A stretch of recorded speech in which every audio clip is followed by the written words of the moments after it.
Joining us is a man who kicks everything off right here on NBC Sports on Peacock every single day with Pro Football Talk Live, the founder of Pro Football Talk himself, Mike Florio, back here on the program. How are you, sir? Rich, doing great, pal. How are you? I am doing fine. Rash of injuries at the quarterback position, including Mike Tomlin just moments ago dropping the fact that Big Ben's got a pec injury. Left side. He said it will affect Big Ben's ability to prepare for Sunday's game against the Bengals.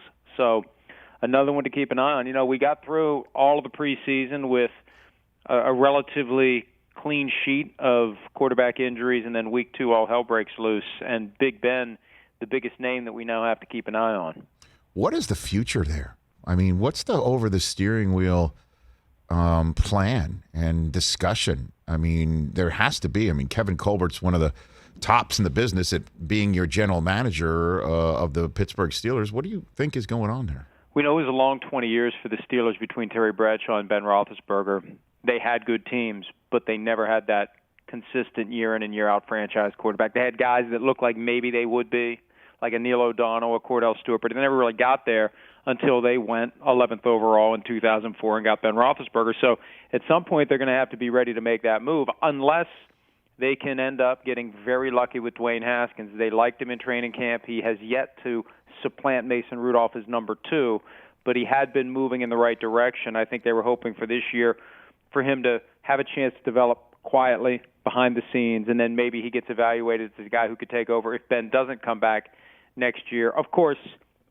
they don't close the door on Ben coming back next year, but it has always felt like this is it for Ben. And we don't know that he's going to miss any time, but they have to be thinking about the future. They have to be, because it's far, far closer to the end than the beginning at this point for Ben. Yeah, the first couple weeks, the offense doesn't appear to be any more crisp or dangerous than the offense that fell completely flat after starting 11-0, and that's despite drafting that kid Najee Harris, an all-world kid from Alabama. And now here comes a Cincinnati team that had a shot at, coming back on the Bears, if not for Joe Burrow's 3 straight pass attempts that went in the hands of Chicago's. This is no easy one. And they knew that the offense was going to be a work in progress with Matt Canada in charge now. Juju Smith-Schuster told me before the season that they were going to have a lot of different formations and looks, and it was just a ton of different things. Ben Roethlisberger himself told reporters it's going to take some time to get to where they need to be. It is just kind of a weird vibe offensively. You got 4 new offensive linemen. You got Najee Harris there, but you still have Ben Roethlisberger. It's like a hybrid of the past and the future jammed together in the hopes that they can make it work in the present. And it looked great week 1. It looked good enough. It's not like the offense was spectacular, but when the defense is playing the way that it did against Buffalo, you don't need the offense to be one of the best in the league. It's just not going to be something that saves them defensively every week. You look at what the Raiders did, and they need to be worried about that happening again if the offense can't hold its own. Mike Florio, Pro Football Talk, host of Pro Football Talk on NBC Sports Net, as well as NBC Sports on Peacock, joining me here on the Rich Eisen Show. Carson Wentz, not 1 but 2 sprained ankles, and now they're 0-2, taking on a Titans team that avoided that same fate with a Derrick Henry infused comeback win in Seattle. So this is a nasty set of facts and circumstances for Indianapolis. The plan is to just throw the kid Eason out there and hope for the best? Is that really what it is? Eason was the clear-cut replacement for Wentz when Wentz got injured and had the foot surgery in the preseason. But then Eason quickly lost ground to Sam Ehlinger. Ehlinger is recovering from a knee injury, so it's Eason who came in and promptly threw an interception on Sunday with the game still undecided against the Rams. And with Wentz, Rich, I've been trying to understand exactly what the issue is and why he gets injured so often. And I think what it comes down to is plain and simple. He holds on to the ball too long trying to make something happen. He got dragged down by Aaron Donald. Anybody who gets dragged down by Aaron Donald is going to risk spraining an ankle under the weight of Aaron Donald's body. You're not going to see Tom Brady at SoFi Stadium this Sunday getting dragged down by Aaron Donald. He's going to see Donald coming, and he's going to get rid of the ball or he's going to hit the deck before he finds himself in Aaron Donald's clutches. That's the difference. And I think that's why Carson Wentz gets injured so often. He doesn't know when to call it a day and save it for the next play and ensure he's going to be available. That's something Drew Brees stressed. We did a digital video after halftime of the Week 1 game involving the Rams and the Bears, and he made that point. And it's such an important point. It's so easy, but people lose sight of it when they watch the game and they admire when the quarterback drops his shoulder and drives through this and holds onto the ball. Every one of those moments where you have contact with a defensive player and the quarterback is a chance to get injured. You got to minimize those. Wentz maximizes those to his credit, but there's a fine line between courage and stupidity, and he's on the wrong side of it far too often. Isn't it amazing that, leaping for an end zone in the Los Angeles Coliseum a couple of years ago in an MVP campaign and getting your knee blown up because Aaron Donald hits it didn't sink in enough for Carson Wentz to see Aaron Donald again? I think some guys can't turn it off. I think that's what it comes down to when you get out there. Whether it's your throwing motion, whether it's the way you go through your reads, whatever it is that you're trying to do, once you get out there and it's real, the competitive instinct takes over. And so many people treat that like a badge of honor. It really does become a problem if it's infringing on your ability to be available to your team. It's not heroic. It is idiotic if you allow yourself to constantly be in a position where you get yourself injured. That's where Wentz needs to rein himself in, and I don't know that it can be coached out of him. Mike Florio here on the Rich Eisen Show. Took 2 weeks for the reality to just be staring everyone in the face, despite all the signs and the writing on the wall, that there is no scenario under which the Houston Texans would start Deshaun Watson this year. 0.0, full Blutarski on that front. As Tyrod Taylor, God bless him, I mean, what a awful set of circumstances always seems to befall this man when he has opportunities. Looks like a hamstring injury is going to keep him out for the foreseeable future. And I know they got this kid Davis Mills that they drafted, but here's a team that kind of looks really stout in certain areas when we thought they would just be completely barren of talent and competition. Do you think there's anybody there saying, why not Deshaun Watson? Why not Deshaun Watson? Rich, one thing that I've learned, and it only took me 20 years to figure this out, when I speak very candidly about issues with a given team, fans get upset. Fans of that team get upset. Yes. In large part because they don't like someone saying out loud the thing that they are privately concerned about. But I view myself as kind of an advocate of whatever fan base I'm happening to comment on their team at that given time. And if I'm a Texans fan, I'm wondering, what in the hell are we doing? We're paying this guy $10.5 million. How does it get to this point that he's not playing for us? Why aren't you telling him you're under contract? You're playing for us. Right. And I understand that they don't want to risk him getting injured and infringe and impair their ability to get maximum picks either now or after the season. I get all that. And, hey, there's a chance the NFL will say, hold on, no, we don't have to make a decision about whether or not to put him on paid leave as long as you're paying him to not play. But if you're going to play him, then we got to do something. That's part of it, too. But I think it just comes down to he wants out. They're willing to let him go. They don't want him to play. They don't want him to get injured, and he's just off the table. And if I was a Texans fan who was paying good money for tickets to those games or spending my time that I could otherwise spend doing other things, watching those games and giving a crap about that team, I would be livid that it got to this point. Regardless of who's to blame now, the fact that it got to this point is a tragedy for the Houston Texans, and it's made evident by the fact that they're going from Tyrod Taylor to Davis Mills or Mills Davis. I think it's Davis Mills. There are so many quarterbacks in the NFL at the backup level where you can change first name, last name. I think we've done this bit before. But it's true. Mills Davis starting Thursday night. Well, and it's possible that Driscoll Jeff gets in, because and that's the question. Like, so do you think Watson would say no? Like if they went to him and said, look, we know what's going on here. It is such an odd situation, awkward, whatever adjective you want to use, unprecedented, that somebody as generationally talented as Watson is also at the same time untradeable and potentially unplayable. Like this is a Rubik's Cube that we've never seen before, Mike.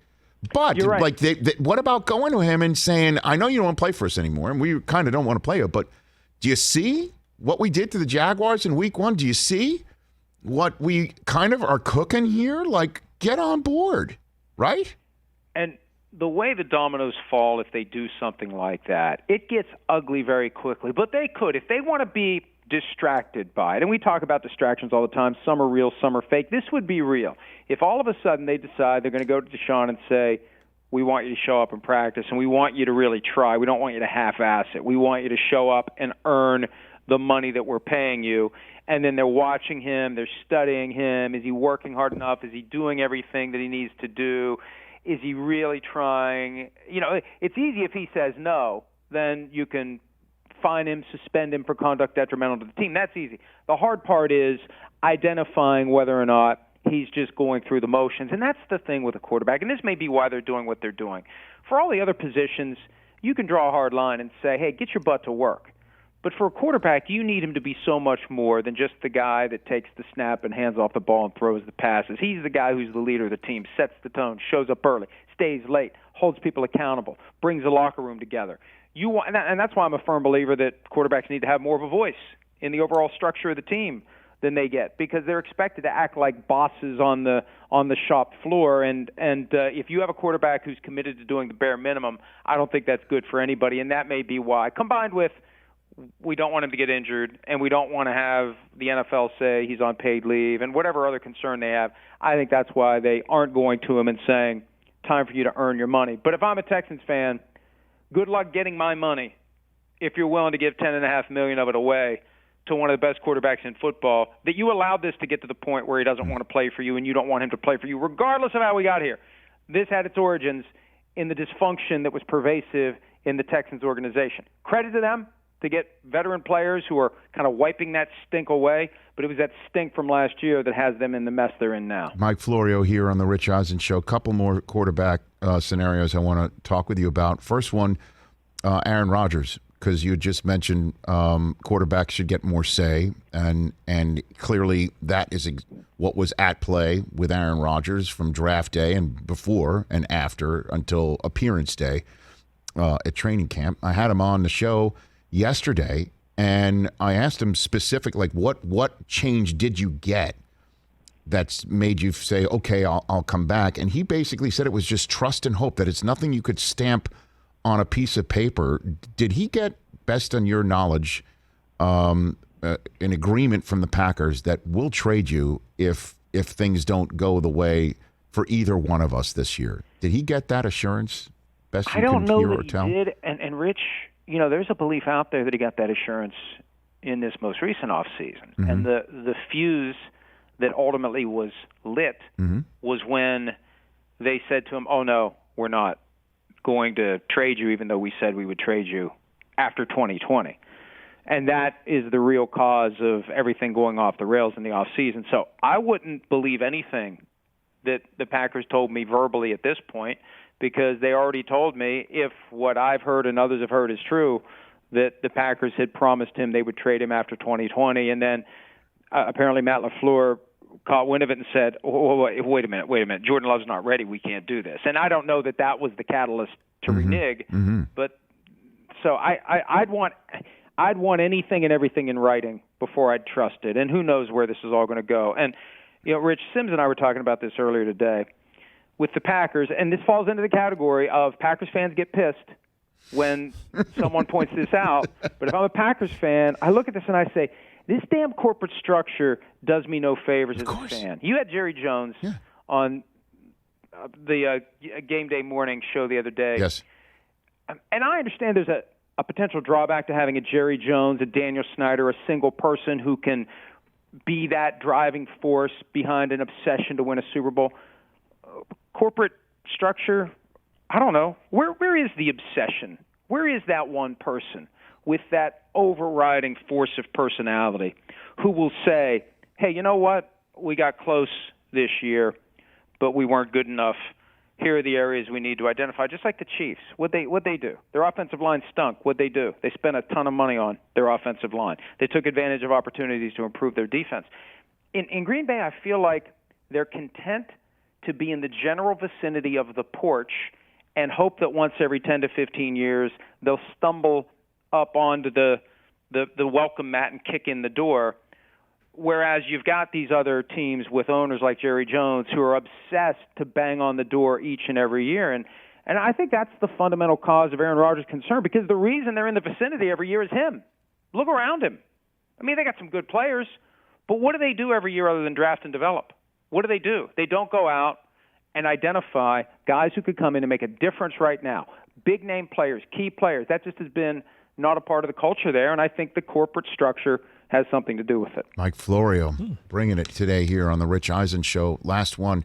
Interpret for me what happened in Chicago yesterday, where Brad, where Brad Biggs, who covers the Bears, asks Matt Nagy if Dalton is healthy, is he your starter? And he says he doesn't want to get into scheme.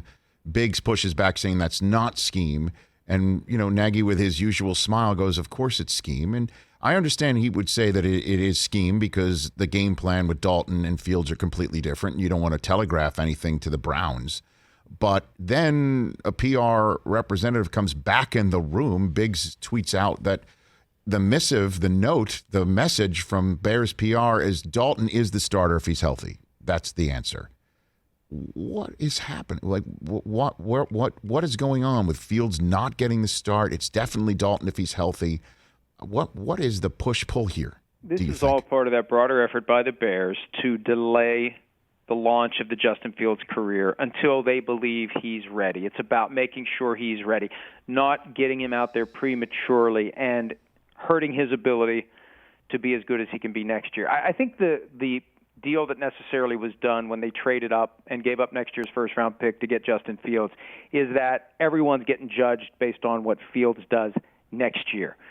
So anything that happens this year is about making sure that you maximize the performance level of Justin Fields next year. And I'm not saying they're treating this like a redshirt year, scholarship year, whatever, but it would be beyond ludicrous for the Bears to fire Matt Nagy, Ryan Pace, and or Ted Phillips after this season when you've made the investment in Justin Fields.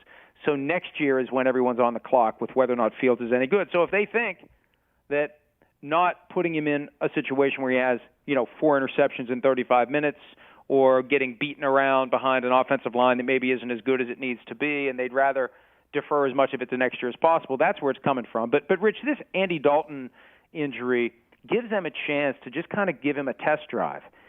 And if Justin Fields fails, you don't have to say he was benched. You just say Andy Dalton's healthy. And when's Andy Dalton healthy? He's healthy whenever Justin Fields is deemed to be not good enough to get it done. It's perfect. It's falling right into their laps if they choose to play it that way. I just don't understand why the PR aspect of it is, I guess that it does matter, what you're saying and how you're terming it. Either the kid is ready to start or not. The kid went to the Ohio State, and threw the entire damn route tree on Clemson in front of the whole country to make the national championship game, for crying out loud. I'm mystified. I am just a little bit confused as to why the Bears are not just going to go and throw him in and take the lumps that the Jets, the Jaguars are clearly taking right now, that the Patriots are once again immune to with their quarterback. I kind of don't get it, Mike. I'll be honest with you. As our old friend Big Cat has said from time to time, dysfunctional teams do dysfunctional things.